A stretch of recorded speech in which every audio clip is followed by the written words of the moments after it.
Welcome to Be Time, everybody, the podcast that helps you invest in yourself and your career through continuous learning.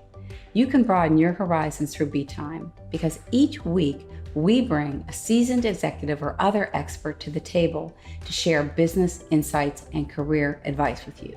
You'll hear about their personal as well as professional journey, their triumphs as well as their failures. So whether you're within the healthcare industry or out, whether you work for a large corporation, small business, or startup, Be Time has something for you to help you stay on top of your game. So let's get started. Recently, we've been talking on episodes about market disruption and the need for companies to transform if they are going to stay relevant, especially in this new environment. Now, we have been talking about this in light of COVID, but interestingly, market disruptions have been happening for hundreds of years. And when market disruptions happen, industries turn on their head, upheaval exists. And that's what happened back in 2001 with one of the nation's largest health insurers, Aetna. Aetna was 150 years old at the time, and it had just completed 3 acquisitions between 1996 and 1999. And those of you within the healthcare industry can earn extra credits by emailing me the names of those 3 companies at beth@bethbeerbauer.com. Well, these 3 integrations actually weren't integrated in terms of systems, processes, or culture. And as a result, Aetna was in trouble, big trouble. Clients were leaving them because of poor customer service, and providers were suing the company. Many of their benefit plans were not priced appropriately, and at that time, Aetna was losing almost $1 million a day. That's right, almost $1 million a day. Clients were looking for a partner that could help them manage their healthcare spend, but one that would also look out for the member and the member's health. Enter Ron Williams back in 2001. He joined Aetna as president, and along with the CEO at the time, Dr. Jack Rowe, they were hired to turn around the company. During Ron's tenure, the company went from losing $292 million to a profit on an annual basis of $2 billion. And we're going to talk more about the turnaround in Aetna in a few minutes. Ron retired from Aetna back in 2010 as CEO and as chairman in 2011. And prior to Aetna, Ron worked at WellPoint, which many of us know as Anthem today. Currently, Ron serves as chairman and CEO of RW2 Enterprises. He serves as an operating advisor to a private equity firm. He's also, very impressively, on the board of directors for American Express, Boeing, and Johnson & Johnson. Ron's also vice chairman of the conference board, and between 2011 and 2017, he served on the President's Management Advisory Board for President Obama. Now, Ron has many other accomplishments and many things going on, which you can learn about at www.ronwilliams.net. However, today, what I really want to focus on is Ron's authorship of a book called Learning to Lead. This is a book that should be on everybody's bookshelf, whether it's a physical bookshelf or an e-bookshelf, and you're going to hear more about that. Now, I've had the honor of interacting with Ron over the past several years. And more importantly, when I was thinking about transitioning out of my corporation and into a new form of retirement, Ron was really gracious and really kind to spend some time with me and help me think through my next move. I am delighted to have Ron with us today, so please join me in welcoming Ron Williams to Be Time. Ron, welcome to Be Time. Well, thank you. It's a pleasure to be here. Appreciate the invitation. Ron. So, Ron, let's begin with the transformation of Aetna. You arrived there back in 2001, and Aetna at that time was losing almost $1 million a day. I would think for any executive, that would be a fairly overwhelming proposition. Would you explain to our audience how you approached the situation? What were some of the key steps that you knew you had to take early on? Well, I would have to say that it was a very daunting discovery when I arrived, that to discover that I had moved from California to Hartford, Connecticut, And I knew the company was challenged, but I did not know the magnitude of the challenge. When I got there, I think one of the first things I tried to do was to assess the strategy of the company, to assess the talent and talent pool of the company, to assess the relationship that the company had with its key constituency, the customers, the physicians and provider networks that we worked with, and then look at its relationship with probably one of the most important constituency, which was the employees of the organization. And in making that assessment, several things became clear.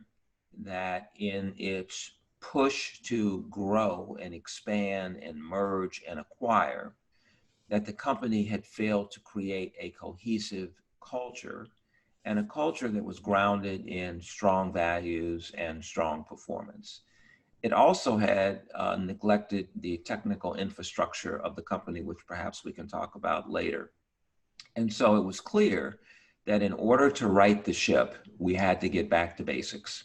And that became really one of the early themes of restoring Aetna to its prior position. That makes a lot of sense. Now, one of your very important initiatives, at least from my perspective, and you talk a lot about it in the book, was you were challenged with receiving data on a time frame that would be beneficial to actually making decisions. The data was coming too late. The data was really disjointed. So one of the things that you did was embarked on an executive management information system. Now, those of us that have been in the industry know that that's a pretty big undertaking. And most of us would have said, boy, that's 5 to 10 years. So Ron, tell us two things. Tell us why you felt like this was important at the time, and then tell us how quickly you were able to get the fundamentals up and running. Well, I think I would start by talking about the starting situation, which was that the organization was run in aggregate, meaning that the enterprise closed its books and knew where it was in whole. The problem was that executives running a region or a district did not know where they were until almost 28 days after the month, so that they had already taken actions which may have been the incorrect actions based on the actual assessment of the business. So one of the things that we did also was to change the organizational structure and the incentives of the organization. Individuals were incented on underwriting margin, which in essence was the revenue minus the claim expense and some portion of administrative expenses reflected in their region. What they didn't understand was that that didn't reflect all of the costs of the organization.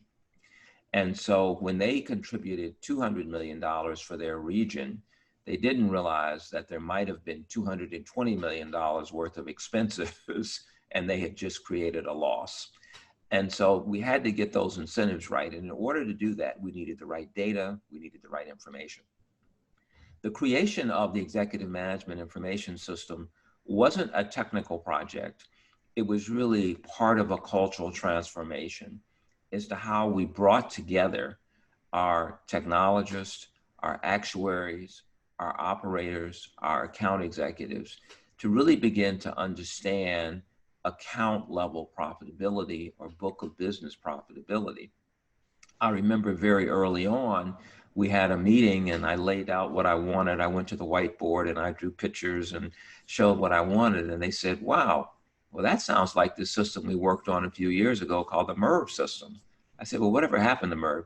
He said, well, we worked on it for a while and then we kind of ran out of gas. And I said, well, there's one big difference between that and this. We will do this. We will finish it. Everybody kind of looked at each other and said, we don't know about that. So I sent them away and I said, here we are. It is April. By September, I want a working, functioning prototype. It's going to be rough. We're going to take all of our accounts. We're going to attribute the revenue precisely to a geography and to an accountable executive. We're going to attribute claims and we're going to allocate all of our expenses so that what each market contributes is the same thing that the company owes our shareholders, which is an EPS number, in essence, net income number. They went away, they had teams running all over the place. They came back in a couple of weeks and they said, well, good news. By September, we will have a really good project plan to build a system. And I said, wait a minute. I want a working, functioning prototype. Rough, justice, there'll be lots of imperfections, but it'll give us more than we have today. And I want us to close our books in 7 days. So the group couldn't believe it. They said, that's not possible. And what started there was really part of the cultural transformation. Prior management approaches would have been, if you can't get it done, I'm going to fire you. I'm going to get somebody in here who can get it done. I said, well, you say it can't be done. I say it can. So let's go through the barriers that you see and let's plan and strategize a way around those barriers. So we spent the next 2 hours picking away at all of the reasons it could not be done and reaching a consensus that there was a way around it.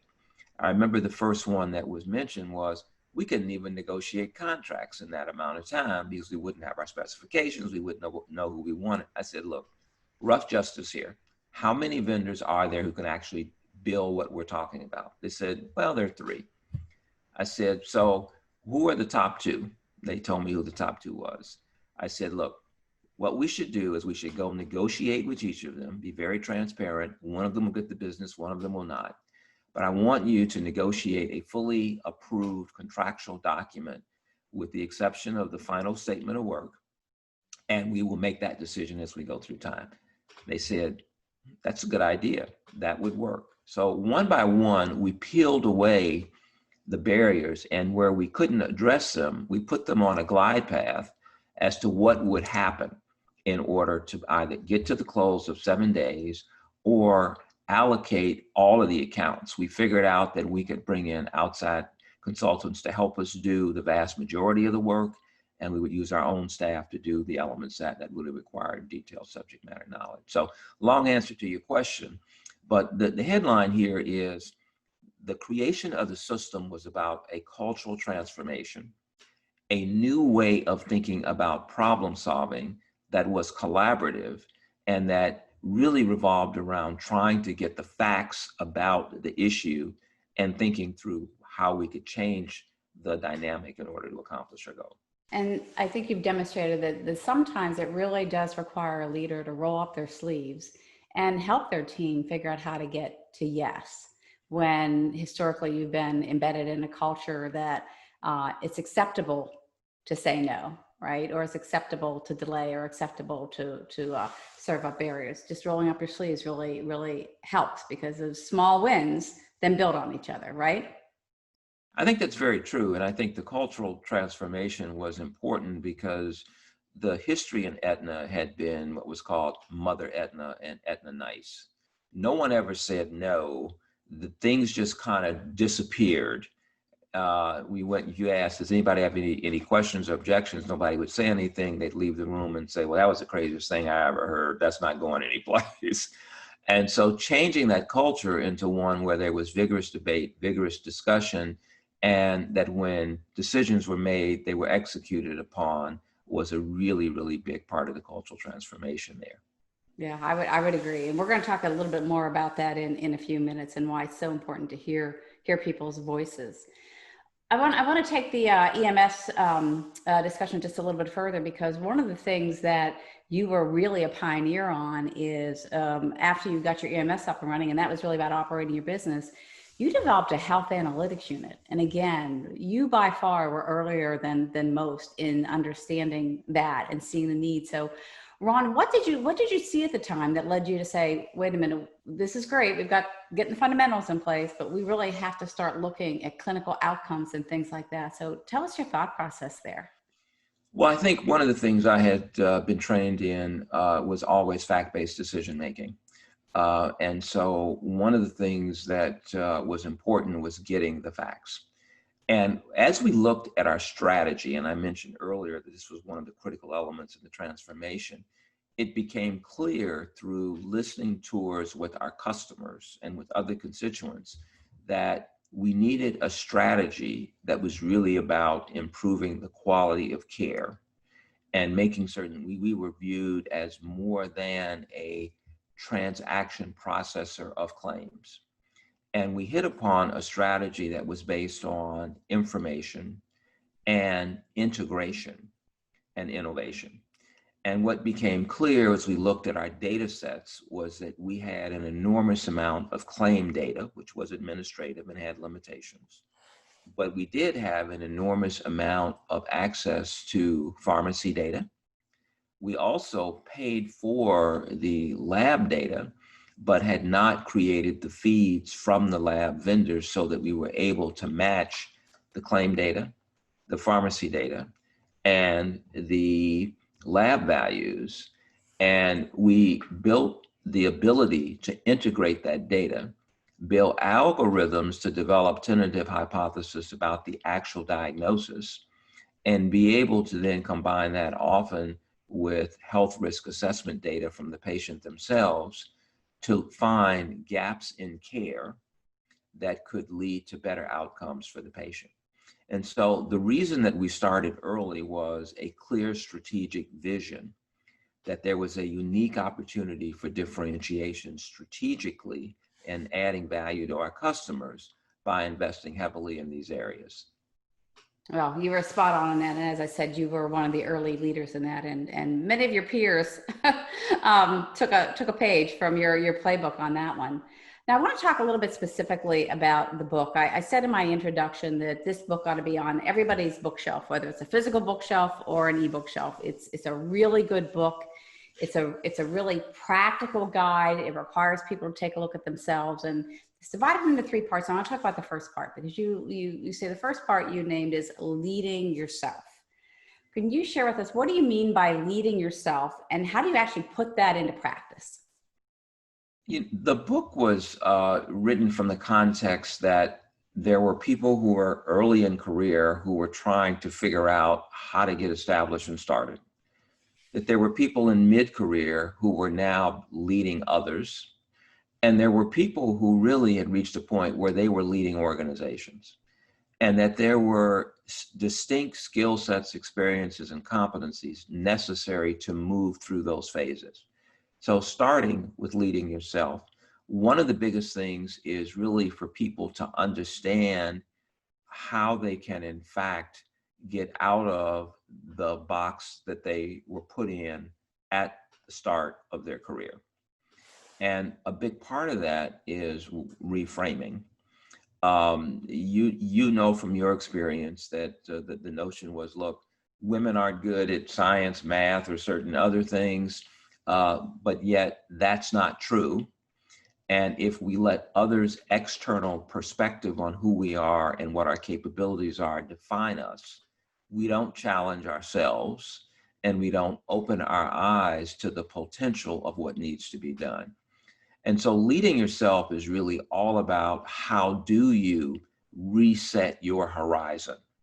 And you do that by placing yourself in contact with people who are where you want to go, understanding how they got there. And that's why role models are so important to young people or people early in career, so that they look up and they see women, they see people of color, that give them an inspiration on the fact that they can, in fact, get there. And so leading yourself is really about developing the toolkit and the skills and most importantly, the ways of thinking that help you move from where you start to where you'd like to get to. You know, many parts of your book really spoke to me, but that idea of leading yourself. At one point, I was really well known for execution.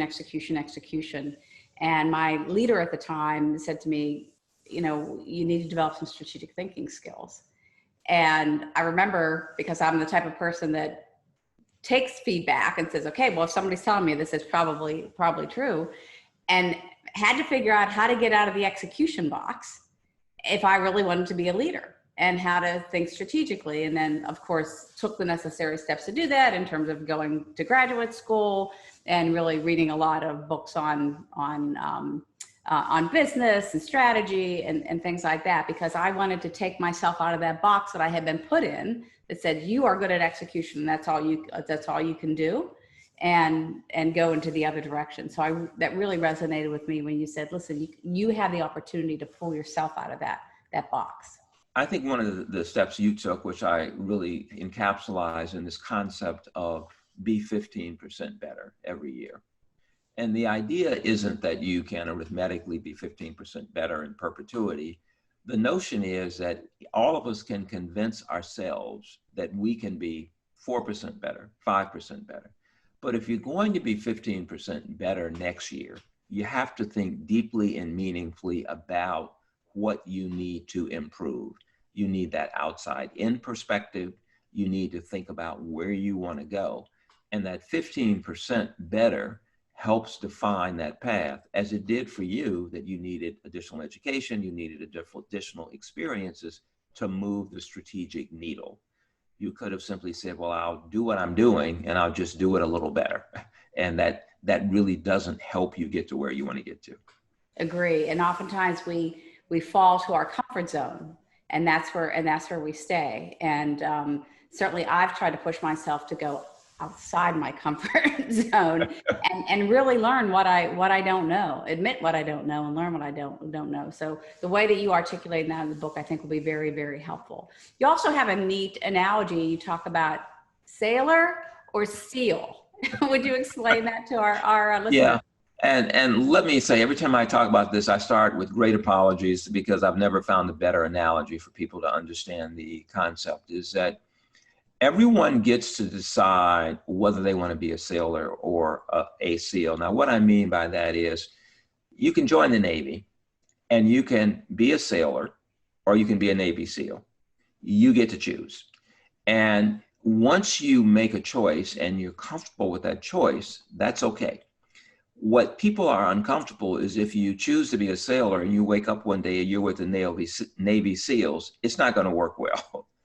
If you're a Navy SEAL and you're with the sailors all the time doing what they do, you're not going to be happy, because you have a different sense of what you want to do. Organizations have to make it possible for people to be a SEAL. Things happen in their lives that cause them to want to take on more sailor-like roles. And then things change and they want to go back to being in more of a SEAL-like role. The notion really is that organizations have to be okay with people moving back and forth in those roles. And the reason that it's important is, as people move up in the organization, they tend to think about the perks, the benefits, bigger office in the old days, bigger space, parking spot, things that better pay, more options, more stock. They don't think always about the obligations that they take on. And when we had a process at Aetna that when you got promoted to a certain level, the notion was you were voluntarily choosing to be a Navy SEAL. Your life would be different. And you have to recognize the obligations that you are taking on. And you have to be comfortable. And you have to recognize that not just you is being volunteered for this, but your family, your partner, your spouse, whatever, is really going to end up being in this zone. And you have an obligation to the organization and to the people who are counting on us to really make certain that we do well and they have a place to work. Right, right. I do think there's oftentimes when you get to a certain level, people will say, oh, wow, don't you really enjoy it? You get to travel, you get to go to all these cities, and you have to sort of remind them, I see the inside of an airplane, the inside of a hotel room, and the inside of a cab. And sometimes you're not sure which hotel room or which city. Right, right. I've done that, gone to the wrong hotel room. So one of the things you say in your book is when you're deciding on opportunities, to lean in more towards the opportunity that carries perhaps the bigger risk, which many people would say, well, wait a minute, that's the opposite of what my mom or dad would tell me or my friends would tell me. Why is that? Why go after the bigger risk? What does that afford you? Well, it's really important to understand that, one, people are much more willing to give you significant opportunity if it's a more risky situation. for the very reason you described, that a host of people will shy away from it. So the pool of potential candidates is much smaller. And so you can often jump a level or two faster. The other thing is, because it's about the business and the performance of it, people are focused on what's fundamentally important as opposed to some of the things that are less important. And so people are willing to give non-traditional candidates more important opportunity. The way I describe it is, when the business is running well, they want someone from central casting. They want someone to take over the regional spot who's been running the district spot. It's a safe pair of hands. For this person, it's kind of a nice step up. When you're talking about a region that is horribly damaged, has lots of challenges, lots of problems, the person who wants to take that kind of nice, comfortable step isn't going anywhere near it. And when you dig in and you have to solve those problems, you will learn a lot more, a lot faster. And the worst thing that happens is you end up being able to do what you did before. You find another job doing what you were doing before. And so one of the things I always ask people is to think about, what is the worst thing that happens? And often their imaginary fears, before they really think about what's the worst thing that happens, is much worse. The worst thing that happens is it doesn't work out. It was a mess to begin with. You couldn't have made it any worse. You just didn't make it better as fast as people had hoped. Now, you talk about this concept of reversible and irreversible decisions. How does that relate to what we just talked about in terms of taking those big risks? Well, it's really important, because the taking risk is really all about calibrating the risk. And a reversible decision is one I just described. I'll give you an example. In my life, I had finished graduate school at MIT and Sloan, and I got offered an opportunity to move to California and help start a company. And my wife, we'd been living in Minneapolis before that, and we had a long talk about it. And we say, well, what's the worst thing that happens? Well, the worst thing that happens is you move to California, you spend a couple of years in the business, starting a business, and it doesn't work out.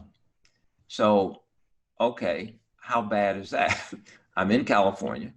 I have 2 years as an entrepreneur who has started a business and learned a lot of lessons. And I have a saying that success is often the progressive elimination of failure. So I'd be able to scratch that failure off the list. And next time out, I would know a lot more. To me, that was a decision that was reversible in the sense that it had no catastrophic consequences. On the other hand, if you're standing on the ledge of the Grand Canyon and you're trying to decide, do you jump or not jump, I would suggest that you pause and not jump. That is that is not a reversible decision. And so thinking about the worst thing that happens is really, really important, because often the worst thing that happens is really not that bad.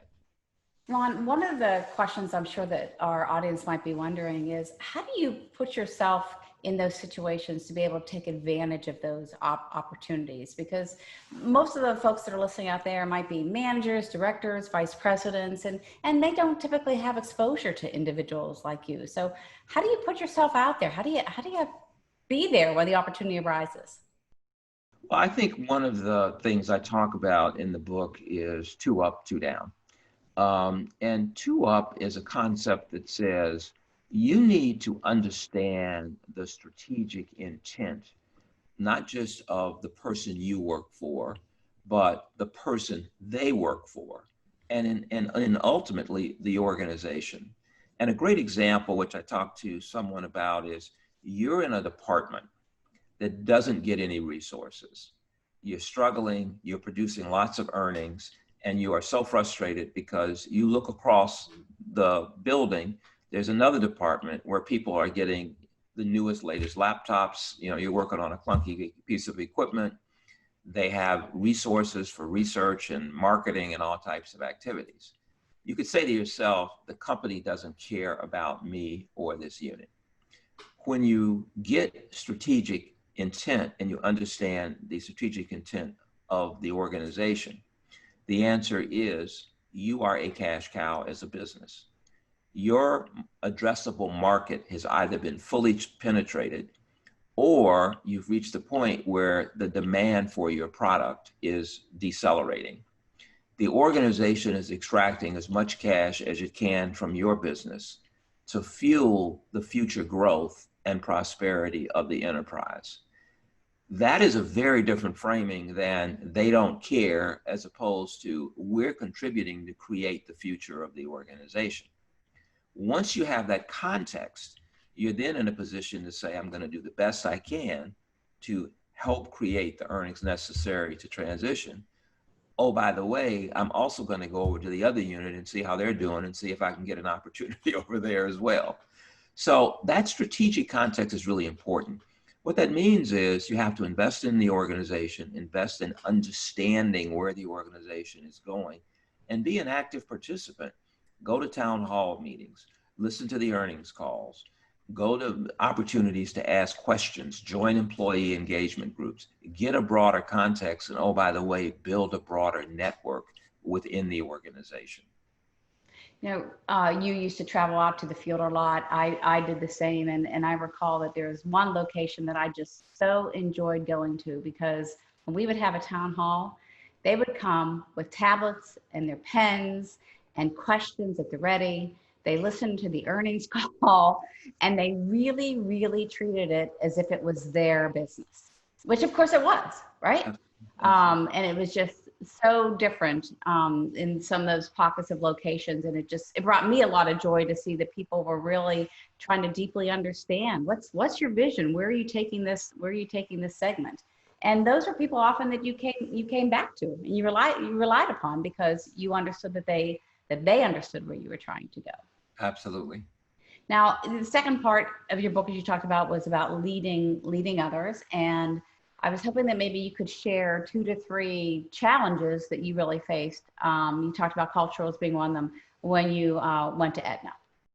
Well, I think I'd start generally with kind of general challenges that people face when they start leading others. And I think one of the biggest challenges is to understand that they got there by being a strong individual contributor or a strong technical expert in that area.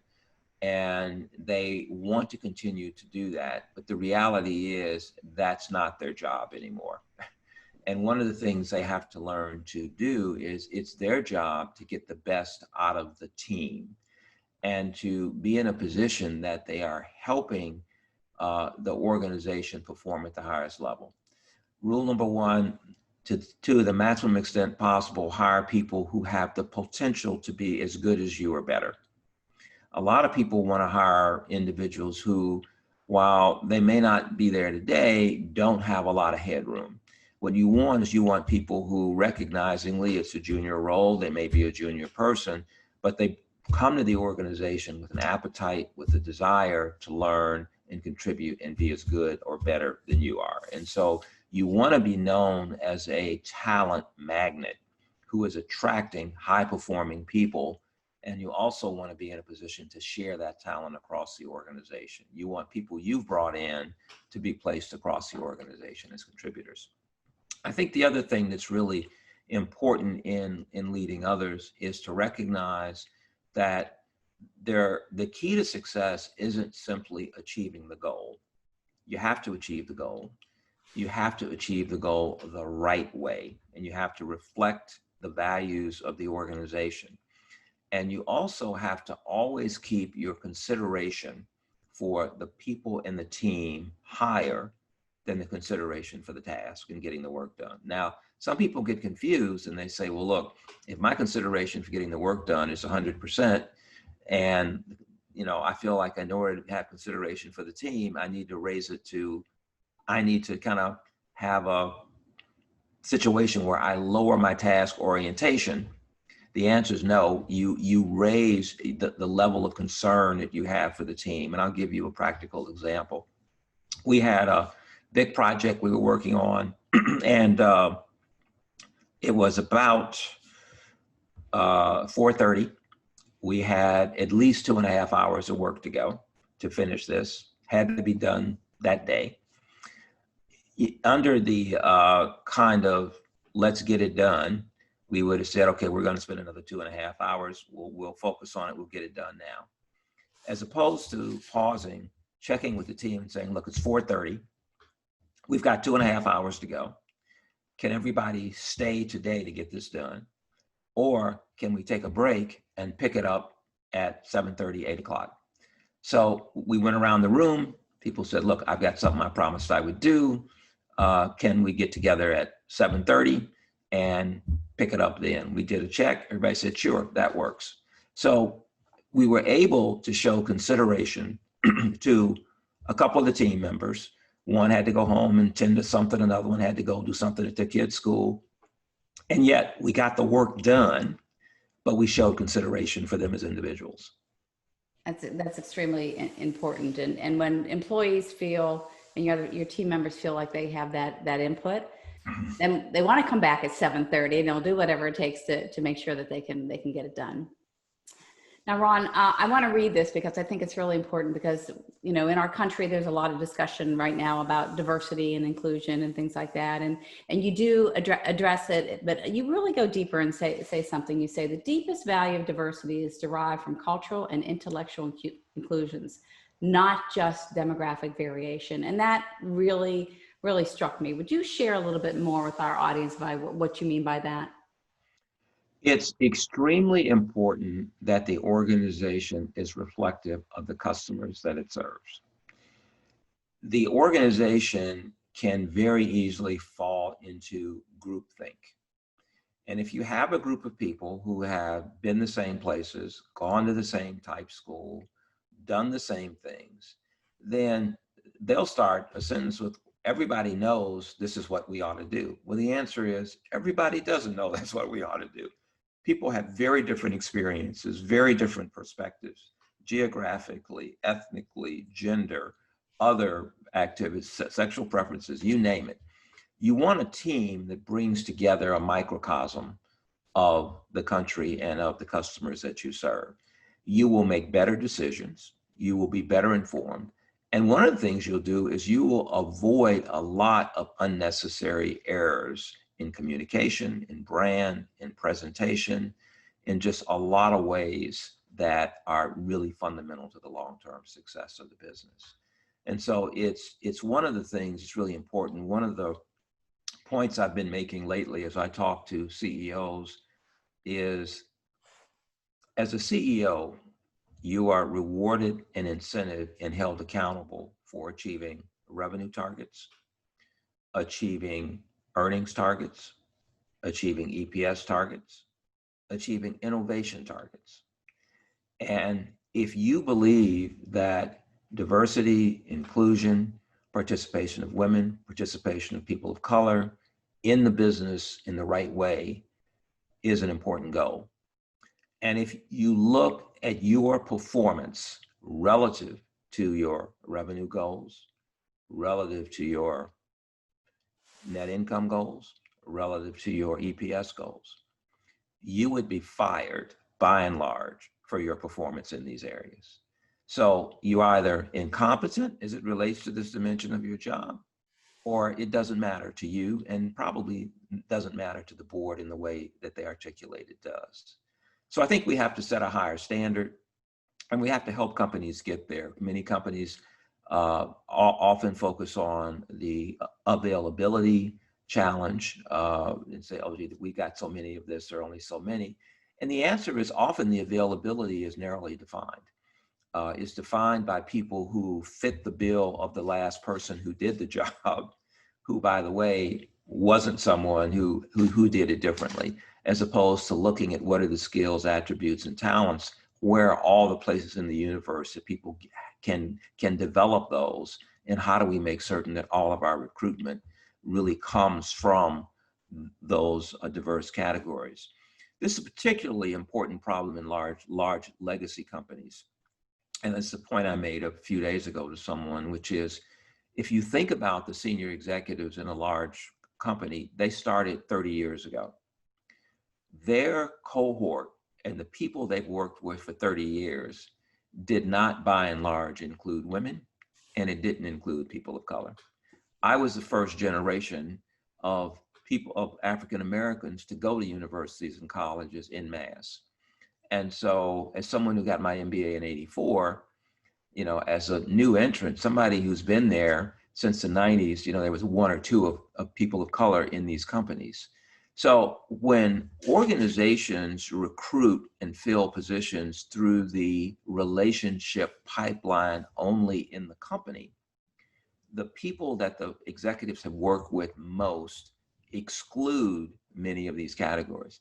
That's why chief executive officers have to take control of the talent development, performance management, and succession process in the company to be certain that when positions are available, they really are open. In many of the larger companies, when the position is posted, the deal's already been cut. My friend over in that department I worked with over there applied, I've already got them. So all the people applying and posting and going through the process, there isn't really an opening. And what companies have to do is they need real succession processes, and they need to say, this is an open position. We're going to look at all the candidates, and we're going to pick the best person for that job. And you'd be surprised how often that best person turns out to be a woman or a person of another diverse category. And also, I think what's important, and you note this in your book, is it's not just about checking the box, but it's making sure then that people have an opportunity to have their voices heard. Many of us have seen it over the years where somebody speaks up and says something, and somebody senior in the room may roll their eyes or give a funny look. Well, that just shuts conversation down. It just shuts conversation down. And so it's really, really important that you make sure that people have the opportunity to really speak up, because with different backgrounds, that's the only way you're going to be able to bring that voice really to the table, is if people are afraid to talk, call it out of them. What do you think? Yeah, it's really important. I talk about many people that I've observed in my career. There's a cohort of people who I describe as always absolutely certain and occasionally right. And then there are a group of people who are often right, but uncertain about speaking up, and feel that the standard for them to speak up is they have to really be absolutely certain they're right. They are encumbered in ways that other parts of the organization are not. And I do think that this is where the leading the organization part, and even, you know, leading others, is to build a team dynamic where every person is asked to participate, and that the people who are better at posturing and articulating, even though they may very well be wrong and not know anything about what they're talking about, don't dominate the airwaves and own a disproportionate input to the decision-making process. As a manager, you have to learn to go around the room and say, Mary, I want to know what you think. John, what's your perspective on this? Is there anyone who has a contrary view that we should consider before we make this decision? What's the downside? If you're arguing strongly for it, I want to hear your argument strongly against it, and really create that kind of dialogue. Right. Agree 100%. And when you do that, people notice, people take notice, because too often you will receive feedback as a leader through surveys or others that you have people at the table, but they still don't feel included. They don't feel like they're heard. Maybe they spoke up and that executive rolled their eyes or whatever.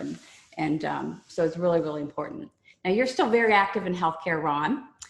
Can you tell us, what do you see on the horizon that you think we ought to be looking out for in the next few years in healthcare? What do you think are some big changes that are coming? Well, I think one of the things that's clear is that the COVID-19 virus has, in fact, accelerated the transformation. And I think of it in two phases, in the sense that the ACA, which is now almost 10 years old, legitimized the transformation of the healthcare system and made it clear that while we had improved access, we had a lot of work to do to address affordability and value. With that legitimization, we made a certain amount of progress during that period. With the introduction of the virus, we now have seen an acceleration of that transformation. So whether we're talking about the use of telemedicine, which I was talking to a very large medical group, one of the largest primary care groups in the country, their patient volume of visits is back to where it was pre-COVID, but 20% of those visits are virtual visits. I mean, if you had told me that, 12 months ago, I would have said, that's a ways off. We're there now. So I think one of the things is really the re-engineering of the system to recognize how we use these virtual technologies to be able to improve care.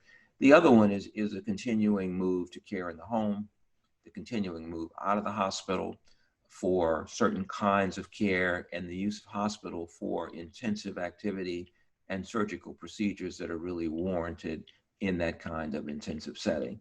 It's a real challenge for the hospital systems because as large institutions, they were built to do what I call yesterday's work. They aren't built to do tomorrow's work.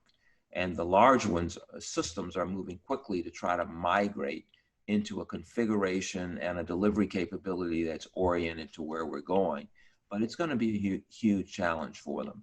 The other thing that I think is happening is the acceleration of innovation in drug discovery, in research, in medical devices, that I think we've unleashed a wave of innovation, which we will benefit from for quite some time.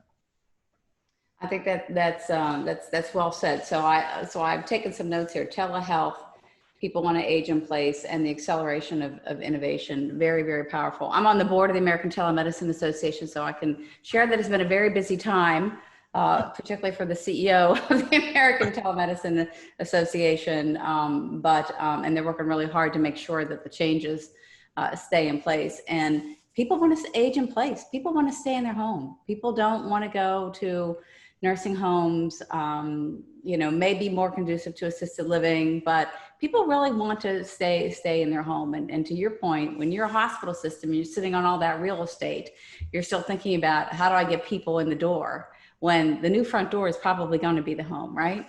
Yeah, absolutely. And so it's a huge transformation for these systems. And, the thoughtful ones are really working hard on it, but it's very hard to take an organization built for a different purpose, a different era, and begin to think about how do we migrate. But they're hard at work on it. So Ron, our audience loves to learn. So we would like to know what books you're reading, or maybe books that have inspired you, or what podcasts you're listening to. Well, I would start with one of the things I've been doing is doing courses on machine learning, artificial intelligence, to really add that to the armament of capabilities that the businesses I'm involved with can deploy and use. So I think that's part of that. I have an expression that, you always want to stay current. And so it's important to make certain that as you look at evolving technologies, that you're very focused on continuing to invest and learn. One of the things I've been reading most recently is Kraken Creation. It's by Jennifer Duda. She actually was one of the fundamental researchers on the CRISPR technology in terms of gene editing, and it's one of the areas that will emerge as a whole new therapeutic capability in the treatment of some fundamental diseases that are genetically based. So that's really interesting. Also, I always like to revisit the basics. I was reading Jim Collins' Turning the Flywheel, which is really interesting. One of the things that's kind of light reading is the New York Times Book of the Dead, and people who aren't familiar with it, it is a book of 320 obituaries in print of famous individuals, and it's the obituary written at the time of their death. And it has over 10,000 digital obituaries if you're also interested to get access to that. But it's really an interesting kind of walk through history and seeing the famous figures through the lens of their period in terms of the New York Times. I think also the book on the Amazon management system is really an interesting book by Ram Charan. So those would be a few books that I tend to listen to. I like Malcolm Gladwell's podcast, Revisionist. Yeah. They're always very, very good, very light. Yeah, he's a smart guy.